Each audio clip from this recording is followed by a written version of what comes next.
It's the way you make me feel. Do you remember this tagline or song?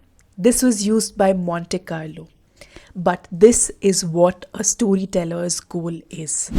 In part 4 of the storytelling series, I want you to understand the goal of storytelling. The goal of storytelling is to evoke emotions.